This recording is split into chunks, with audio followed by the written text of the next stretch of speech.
В эфире информационный выпуск Камши Кушара. Здравствуйте. Сегодня в выпуске.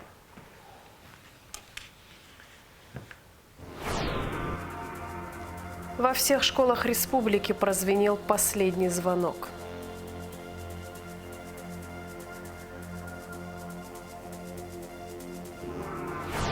В Агу завершила свою работу международная научная конференция «Кавказская война. Уроки истории и современность».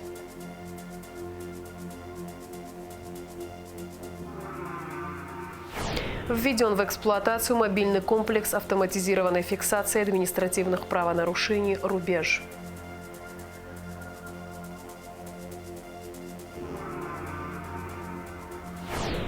Новый силовой трансформатор мощностью 10 мегаватт будет установлен в поселке Цандрипш.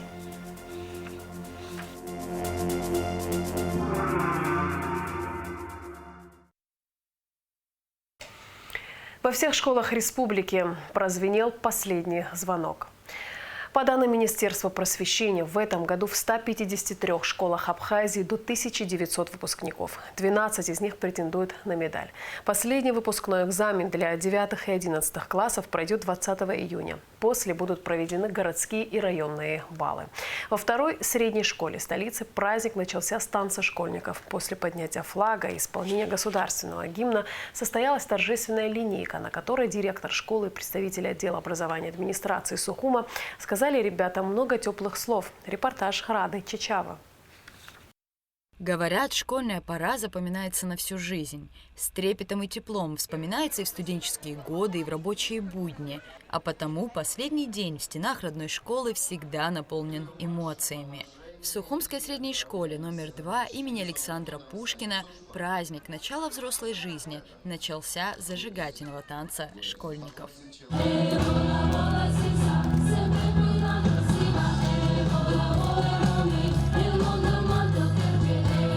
Последний звонок – это праздник, на котором невозможно сдержать слез. Ведь позади остается 11 лет жизни, наполненные успехами и трудностями, радостью и грустью, мечтами и планами. Все эмоции, переполняющие ребят, сложно описать словами. Впереди долгая дорога, полная новых приключений, вызовов и свершений.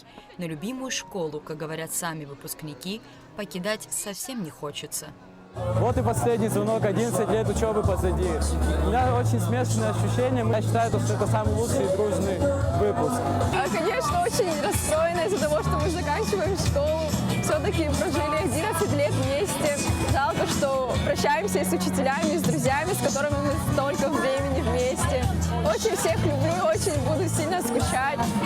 Именно здесь, в стенах Сухумской школы номер 2, ребята, которые сегодня оставят ее навсегда, не только получили неоценимые знания и опыт, обрели настоящих друзей, но и сделали важный в жизни каждого человека выбор – выбор будущей профессии. Я уже поступил в Питер на архитектурный факультет, а именно в Санкт-Петербургский горный университет. Планирую там отучиться, приехать сюда и что-нибудь сделать для нашей страны. Мне очень нравится профессия стоматолога. Я выбрала медицинский и поступила в РУДН в Москву.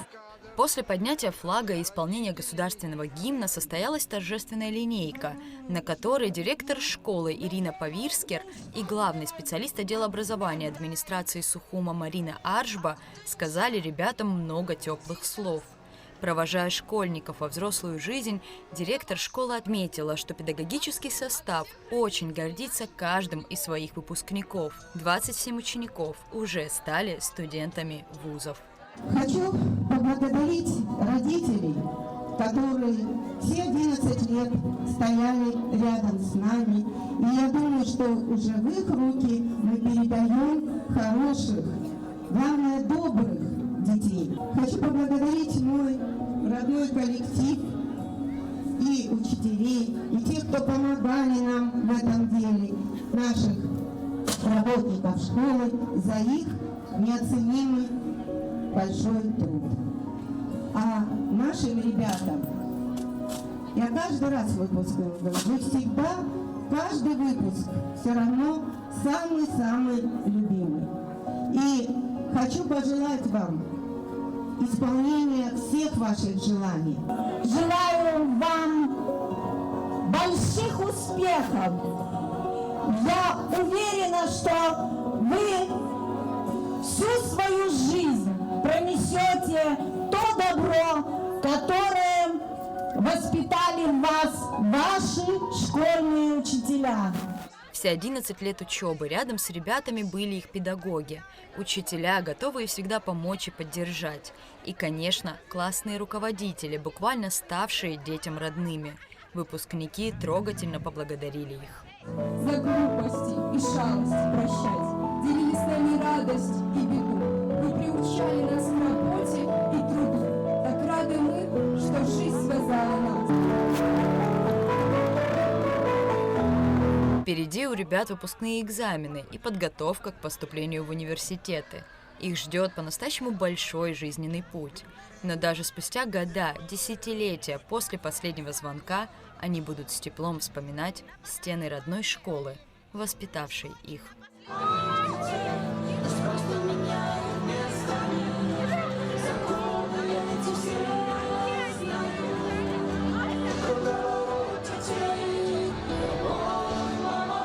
Рада Чачава, Ильдар Дамиров, Абхазское телевидение.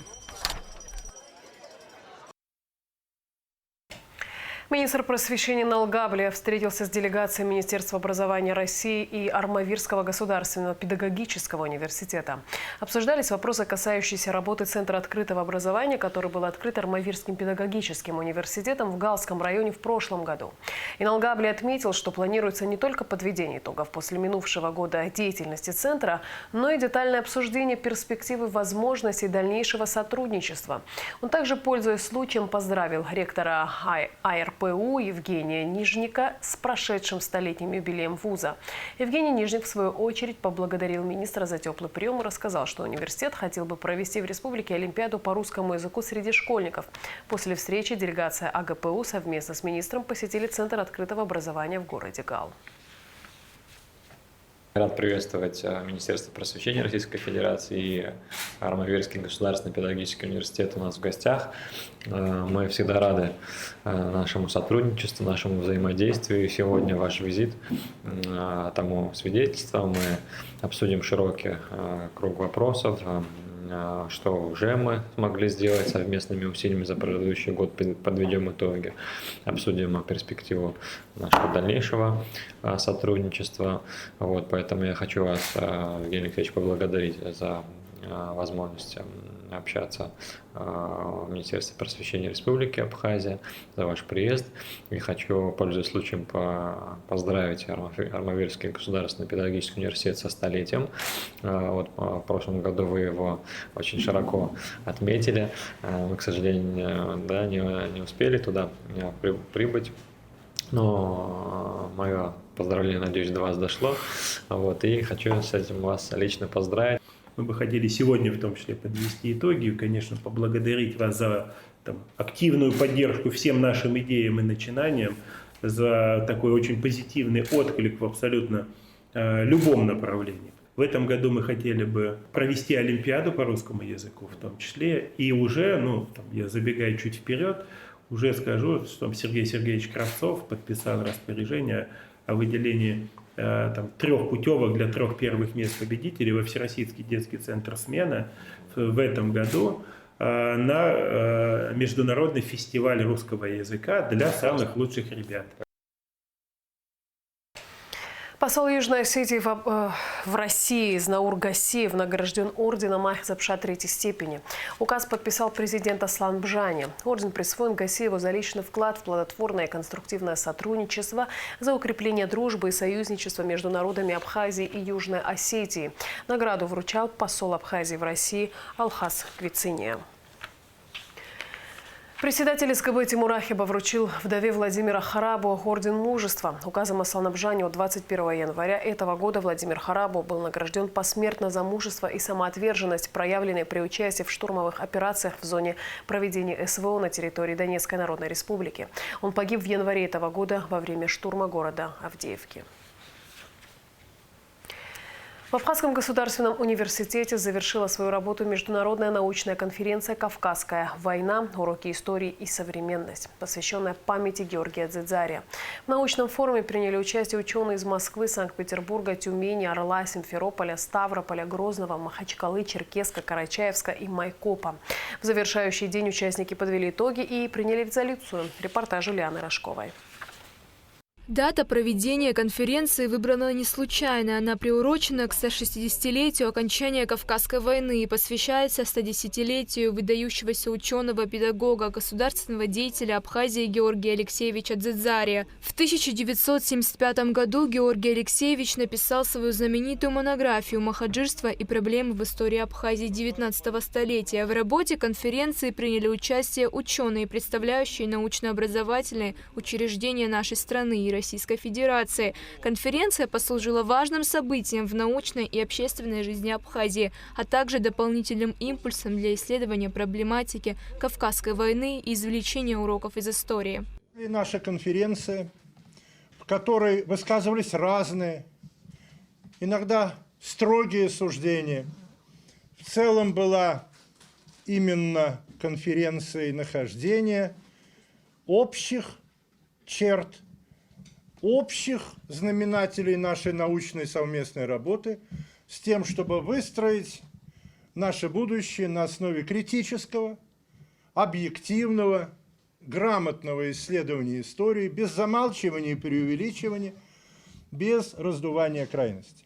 Хронология событий Кавказской войны, причины и последствия переселения, опыт осмысления в контексте современных вызовов. По мнению участников мероприятия, данная конференция очень важна для объективного понимания Кавказской войны и ее последствий для народов Кавказа, России и бывшей Османской империи. В течение 3 дней на заседаниях было заслушано и утверждено 7 пленэрных и 28 секционных докладов, которые были опубликованы.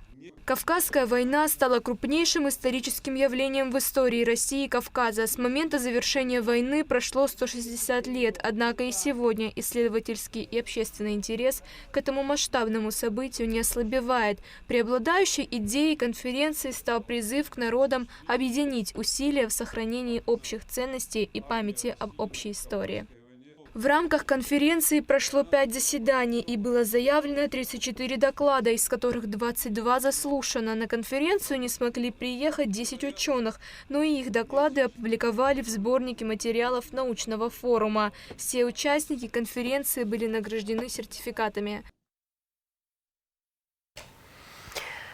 В службу ГАИ введен в эксплуатацию мобильный комплекс автоматизированной фиксации административных правонарушений «Рубеж».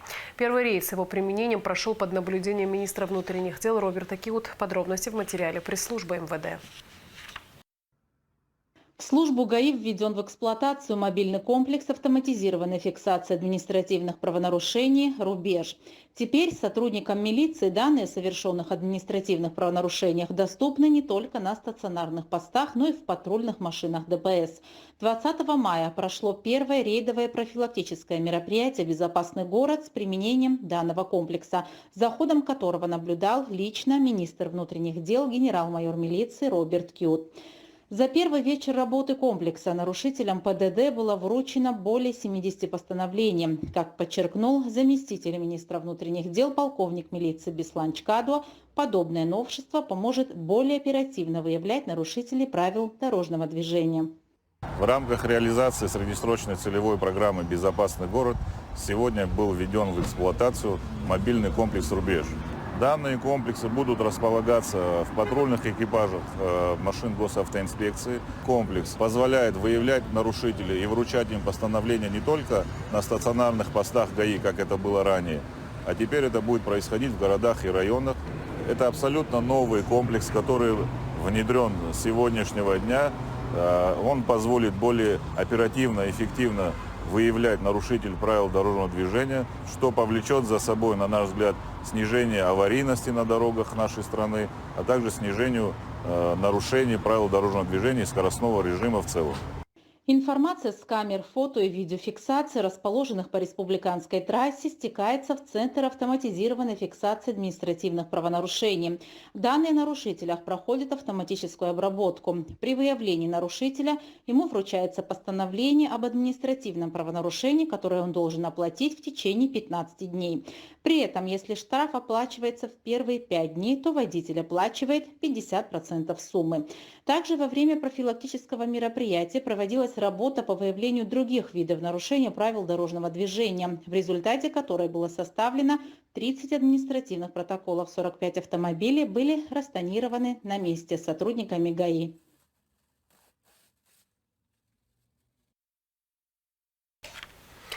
Новый силовой трансформатор мощностью 10 мегаватт будет установлен в поселке Цандрипш. Сейчас часть поселка получает электроэнергию от подстанции, питающей железную дорогу. Установка трансформатора позволит автономно обслуживать только население поселка. Сария Кварацхеля расскажет детали. С самого утра сотрудники Черноморэнерго готовятся выезжать с головного офиса в Гагрский район. Они загружают силовой трансформатор 10 мегаватт, который будет установлен в поселке Цандрипш. Часть поселка получает электроэнергию от подстанции, питающей также участок железной дороги. Мощности не хватает для стабильного обеспечения населения электричеством. Классическая схема любой подстанции – это 2 силовых трансформатора, которые должны заменять друг друга. В советское время эта подстанция обслуживала только железную дорогу, а население получало электричество от местных ГЭС, но она не функционирует уже несколько десятилетий. Теперь новый трансформатор будет автономно обслуживать только население поселка. Этот агрегат не приобретался. Этот агрегат мы сняли с другой подстанции, туда поставили другой трансформатор, а этот мы сняли, отремонтировали, отревизировали, отсушили и подготовили сюда, на это место. Объем работ большой. Помимо нашего силового трансформатора, здесь еще по этой подстанции должны будут смонтировать первичную схему, входящие туда и выключатель, и разъединитель, и измерительная аппаратура. В общем, полный комплект, объем работы. Когда введут в эксплуатацию?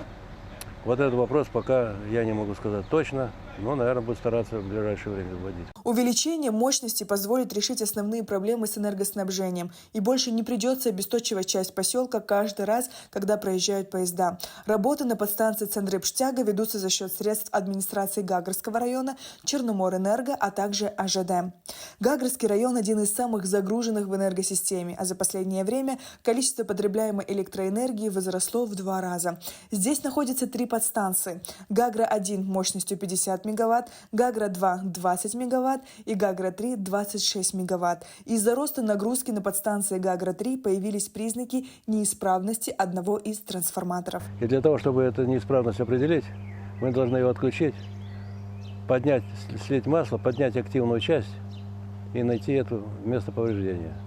Для этого мы привезли оборудование специальное. Мы хотим сделать так, чтобы отключений не было. Но чтобы этого не было отключений в этого района, они должны из других подстанций с помощью перераспределения для энергии разгрузить эту подстанцию частично, чтобы мы могли спокойно поработать. Нам примерно надо дней 10. Вот сейчас мы закончим Цандрипш.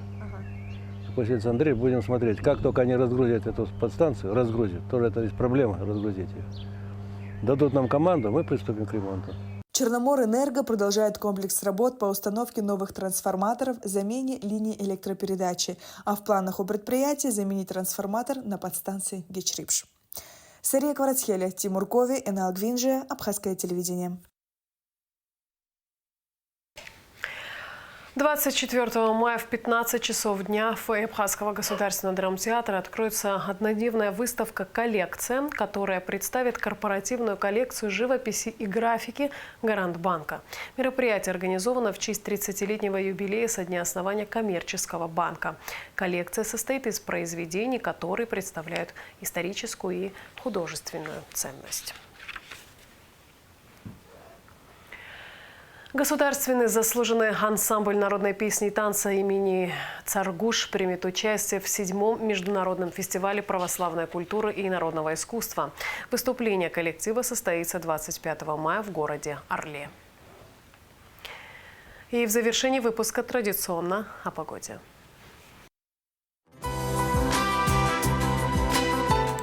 По сообщению Гидромедцентра, в четверг, 23 мая, на территории Абхазии ожидается переменная облачность без осадков.